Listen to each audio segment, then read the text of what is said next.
Yes, 3 are in post-production, 2 are Okay, and what are the live. 3 that are coming up? One is on modern ethics.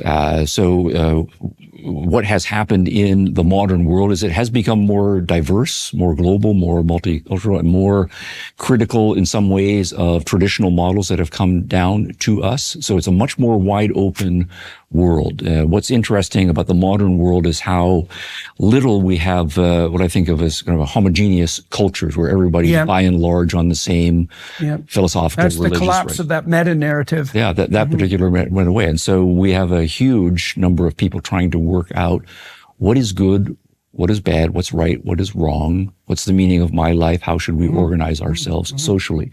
So what I did was chose 8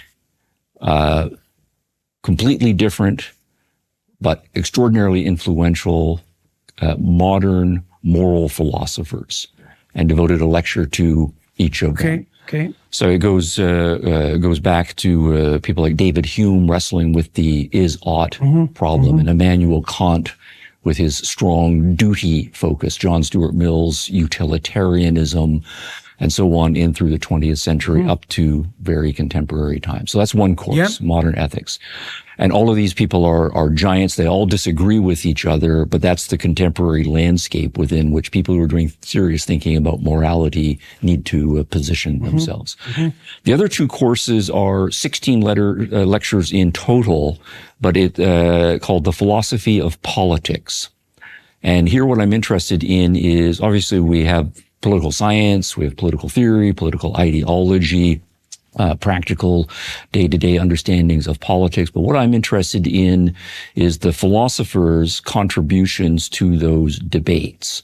And one of my background assumptions is that a lot of times when people disagree about politics, they're not actually disagreeing about politics. They're disagreeing about something more fundamental. Yeah. I think that's become evident to everyone. That's right. And in many cases, right, it doesn't get brought to the core. So I don't want to talk about the recent election, but really it's about culture, right, more fundamentally, and not about many particular issues, and underlying culture. And both the other courses are dealing with that. Right. So one, though, picks up with the French Revolution, which is perhaps the landmark event in European, or at least continental European history, why that political revolution happened. And there's a lot of philosophy that matters there, but then also an important theoretician, Edmund Burke, and a launching of a kind of modern conservatism in response to that.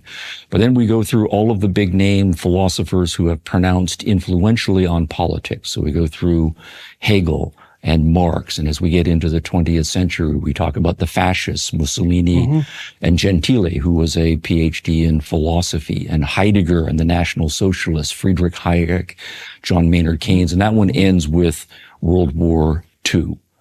So French Revolution to the World War II. The next course picks up at the end of World War II and the Cold War, and it starts with Rand and Robert Nozick. At the height of the Cold War, how can we defend some sort of robust liberal capitalism in this context? So it starts with them, goes on to John Rawls. We also talk about James Buchanan, who won the Nobel Prize for Public Choice Economics. We also do some international, because we're living in a global society, that cliche and so on. But the Islamist revolutions and the Egyptian philosopher Sayyid Qutb, whose brother was a professor of Osama bin Laden, extraordinarily influential. The Ayatollah Khomeini had Qutb's works translated into Farsi before he became Ayatollah. We go to Russia and the rise of Putin and the role of the thinking of Alexander Dugin in that framework as well.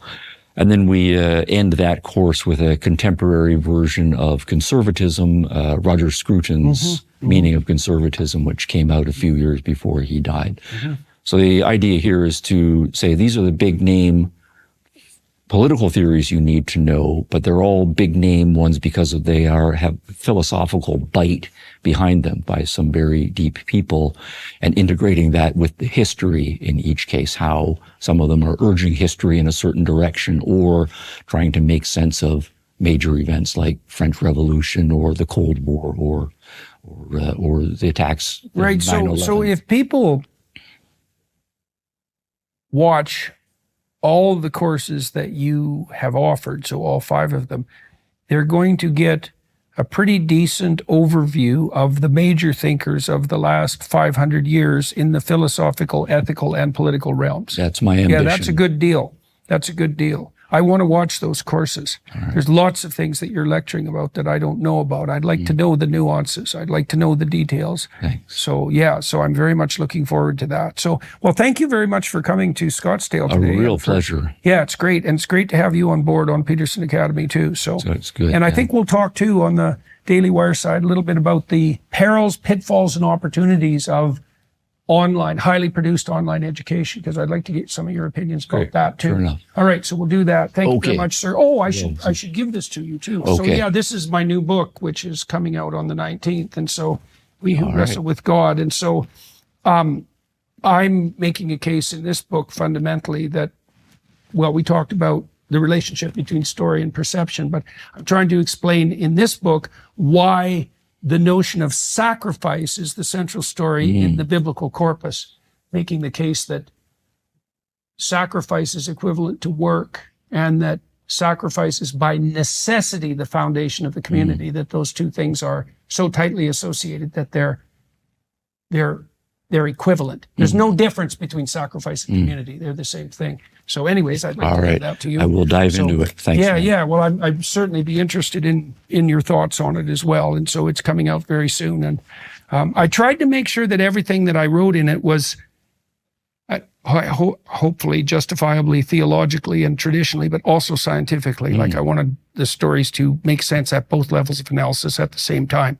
So, that's a tight triangulation, so to speak, and who knows if it's successful, but that was the rule of thumb. Yeah. So anyways, very good to talk to you today. Real pleasure. So and I'm looking forward to our continued collaboration on the Peterson Academy side. Me too. All right, so all of you watching and listening, you can join us on the Daily Wire side. We're going to talk about 2 things. We're going to talk about the practical and hypothetical future of online education, and we're going to talk about the relationship, what would you say, the value of power from the postmodern perspective. Why would people be interested in power? You might think that's self-evident, but lots of things that appear self-evident aren't at all on more detailed analysis. So you could join us for another half an hour of that discussion if you would.